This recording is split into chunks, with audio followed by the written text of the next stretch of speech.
Good morning student. मैं आप लोगों की निशा मैम आप लोगों के लिए 500 इम्पॉर्टेंट क्वेश्चन का नेक्स्ट सीरीज़ में 20 क्वेश्चन लेके आई हूँ। तो चलिए देखते हैं पहला क्वेश्चन है लकड़ी में गाढ़ दोष का क्या कारण है। ठीक है, तो लकड़ी का जो डिफेक्ट होता है यानी कि दोष होता है वो दो तरह का होता है। एक होता है नेचुरल और एक होता है आर्टिफिशियल। ठीक है, तो जो नेचुरल दोष होता है जिस पे हमारा कोई कंट्रोल नहीं होता है उसी दोष के अंदर आता है गांठ दोष। ठीक है, तो गांठ वहाँ होता है यदि कोई तना है पेड़ का, वहाँ से यदि अलग ब्रांच निकलता है तो वहाँ पे गांठ आ जाता है। ठीक है, देखिए जैसे हम लोग फिगर से देखते हैं, देखिए फिगर यहाँ देख रहे हैं हम लोग, ये सारा गांठ है। देखिए जो 1 2 3 4 ये सबसे जो मार्क किया वो गांठ है। देखिए यहाँ पर 7 पे देखिए ये गांठ का आ गया है शेप। यहाँ क्या होता है कि ये तना है। ठीक है, यहाँ से एक अलग ब्रांच आया है। तो इसका कारण क्या हो गया गांठ दोष का? गांठ दोष का कारण हो गया ग्रोथ ऑफ ब्रांचेस, शाखाओं की वृद्धि। तो इसका सही आंसर क्या हो जाएगा? Option number C. ठीक है, और ये आते हैं नेचुरल दोष के अंदर यानी प्राकृतिक दोष के अंदर। चलिए देखते हैं नेक्स्ट क्वेश्चन है यदि 32 एम्पियर रेटेड केबल है कि धारा का वहन क्षमता क्या होगी। ठीक है, वो कितना करंट को बर्दाश्त कर सकता है यदि इस पुनः तार बांधने योग्य फ्यूज से सुरक्षित किया गया है। यदि इसमें हम लोग क्या लगाए हैं रीवायरेबल फ्यूज़, जो हम लोग घर में यूज़ करते हैं यानी किटकैट फ्यूज़ के नाम से जानते हैं, जिसको वायर एक बार मेल्ट कर जाता है, पिघल जाता है तो फिर दोबारा हम लोग लगा देते हैं। ठीक है, तो इसके लिए आप लोगों को एक टेबल याद करना पड़ेगा। तो जो मैं यहाँ एक टेबल दिखा रही हूँ उसको आप लोग नोट डाउन कर लीजिएगा और याद कर लीजिएगा। ठीक है, तो यहाँ देखिए 32 एम्पियर के लिए देखिए यहाँ पे 32 एम्पियर के लिए कितना करंट दिखाया गया है? 26 एम्पियर। ठीक है, तो इसका सही आंसर क्या हो जाएगा? इस टेबल को याद कर लीजिएगा आप लोग। ठीक है, ओके, तो 32 एम्पियर के लिए कितना एम्पियर हो जाएगा? हम लोग का 26 एम्पियर हो जाएगा। चलिए देखते हैं नेक्स्ट क्वेश्चन है स्टैंडर्ड वायर गेज से तार का आकार मापने की परस क्या है। ठीक है, तो यहाँ जो स्टैंडर्ड वायर गेज है इससे हम लोग तार की व्यास नापते हैं यानी कि डायमीटर नापते हैं, मोटाई नापते हैं। ठीक है, तो स्टैंडर्ड वायर गेज को हम लोग ब्रिटिश वायर गेज या इंपीरियल वायर गेज के नाम से भी जानते हैं। ठीक है, तो चलिए देख लेते हैं स्टैंडर्ड वायर गेज दिखते कैसे हैं। देखिए ये है स्टैंडर्ड वायर गेज। ठीक है, ये बना हुआ था स्टेनलेस स्टील से। तो इसका देखिएगा हाईएस्ट लिमिट कितना है? हाईएस्ट लिमिट देखिए कहाँ तक जाता है? 44 जाता है या 42 जाता है या 46 जाता है। ठीक है, तो देखिए इसका हाईएस्ट लिमिट यहाँ देखिएगा। ठीक है, वो कितना है? 36 है। क्लियर है? तो इसका रेंज क्या हो जाएगा? इसका रेंज हो जाएगा 0 to 36। ठीक है, रेंज हो जाएगा 0 to 36।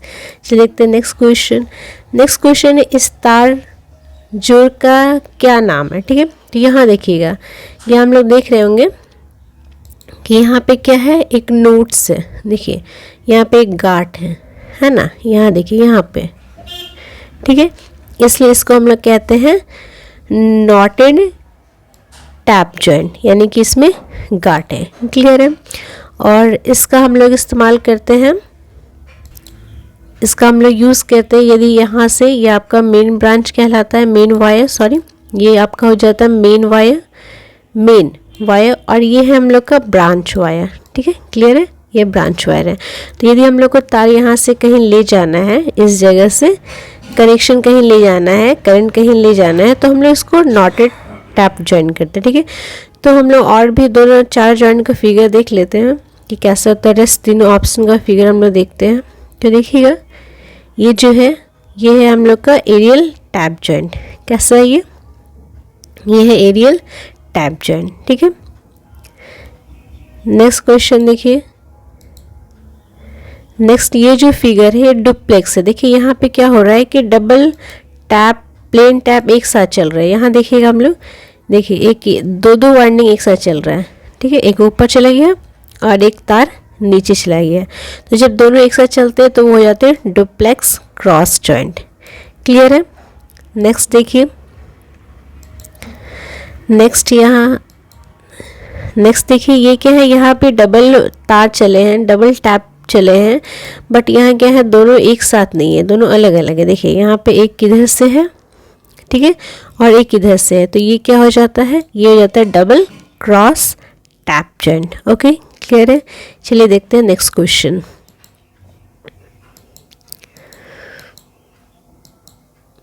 नेक्स्ट है, which type of soldering flux is use for soldering galvanised iron.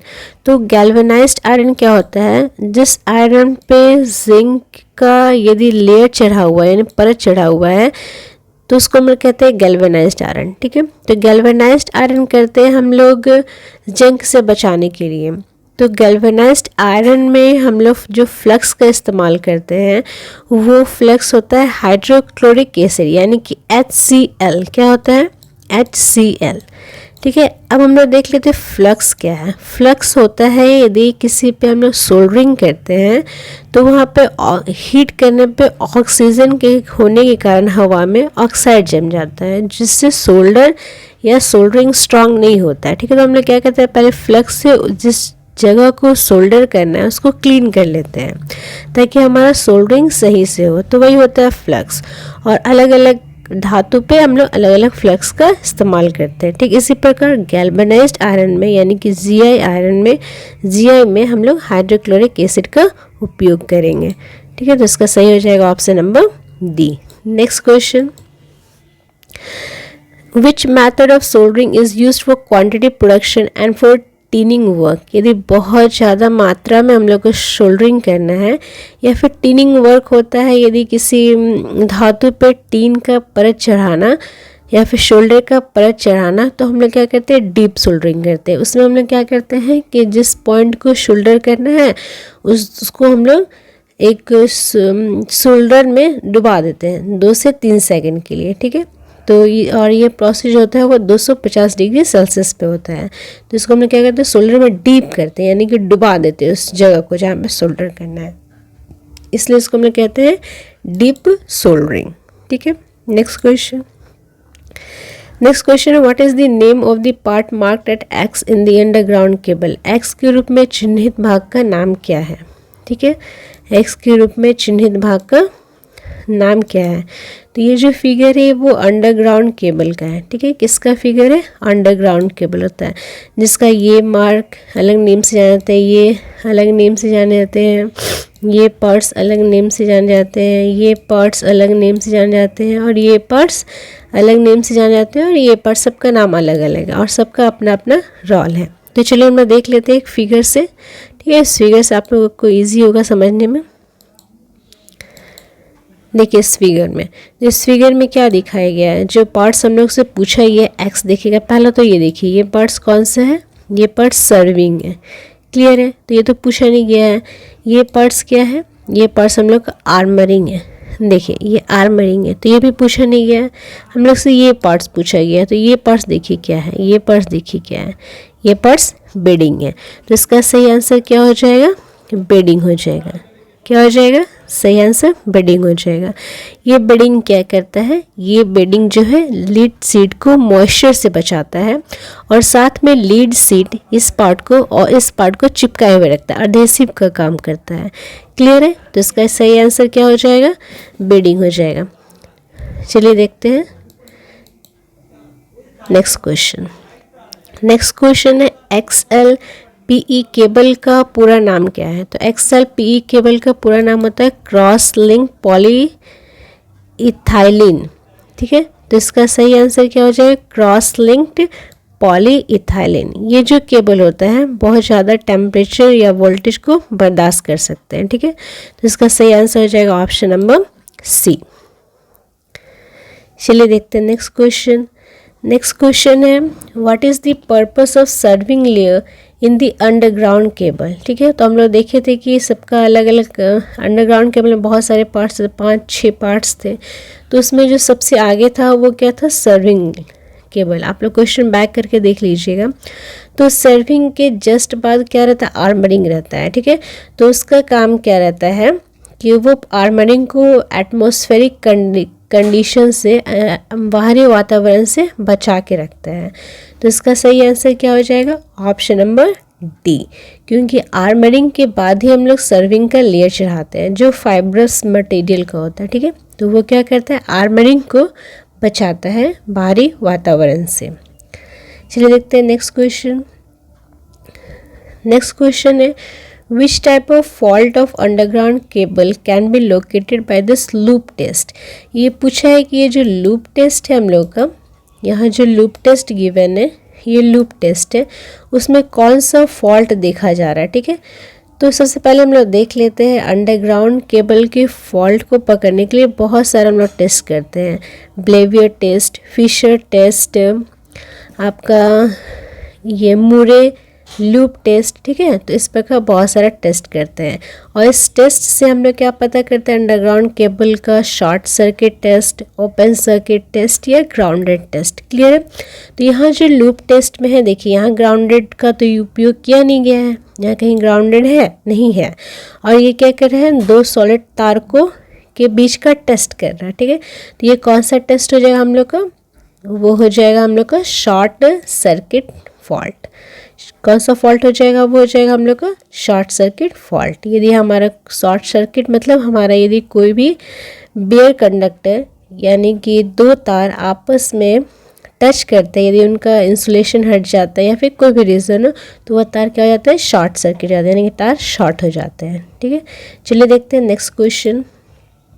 Next question है which cable laying method is used in generating station. तो जो हमारा केबल लेइंग होता है यानी कि केबल बिछाना जो होता है वो बहुत तरह का होता है। देखिए यहाँ पे चार ऑप्शन दिए गए हैं। इंडक्स मतलब एक पाइप के थ्रू, इंडक्स मतलब हम लोग एक पाइप पे 3 पाइप डालते हैं इस तरीके से, और एक चौथा 3 डक्ट्स रहता है। ठीक है, 3 पाइप, एक चौथा होता है मेन पाइप, जिससे हम लोग इस तीनों में केबल डालते हैं। ठीक है, तो ये होता है डक्ट्स। रैक्स इन ईयर, इसमें क्या होता है? ईयर में हम लोग ऐसे इस प्रकार से रैक बनाए रहते हैं। ठीक है, इसके ऊपर केबल डालते हैं। ये होता है अलोंग बिल्डिंग्स, यानी कि बिल्डिंग के साइड, और ये डायरेक्ट हम लोग ग्राउंड में डाल देते हैं। ठीक है, तो जो हम लोग जनरेटिंग स्टेशन होता है, सब स्टेशन होता है, इन सारी जगह पे हम लोग इन डक्ट्स के थ्रू करते हैं। ठीक है, ये जो प्रोसेस मैंने बताया डक्ट्स के थ्रू करते हैं। यदि जनरेटिंग स्टेशन मतलब जहाँ पे हम लोग पावर को जनरेट करते हैं यानी कि इलेक्ट्रिसिटी को बनाते हैं। तो इसका सही आंसर क्या हो जाएगा? इन डक्ट्स। ठीक है, डक्ट्स बनाकर।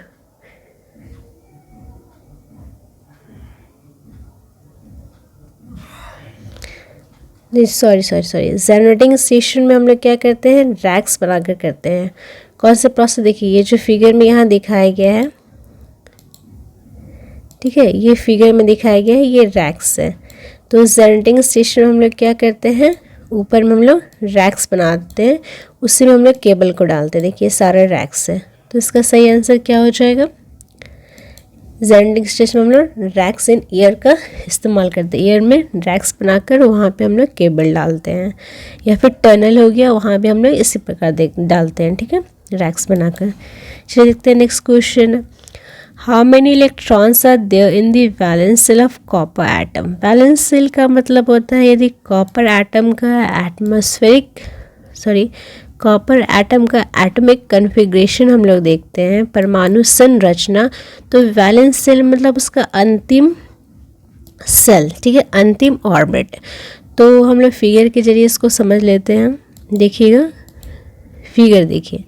ठीक है, फिगर में क्या है कि जो कॉपर एटम होता है, एलिमेंट होता है, उसका एटॉमिक नंबर 29 होता है। ठीक है, और इसको हम लोग अरेंज करते हैं। पहले वाले ऑर्बिट में 2, दूसरे में 8, तीसरे में 18 और चौथे में 1। तो इसका लास्ट सेल में कितना हो गया? इलेक्ट्रॉन 1 हो गया। तो इसका सही आंसर क्या हो जाएगा?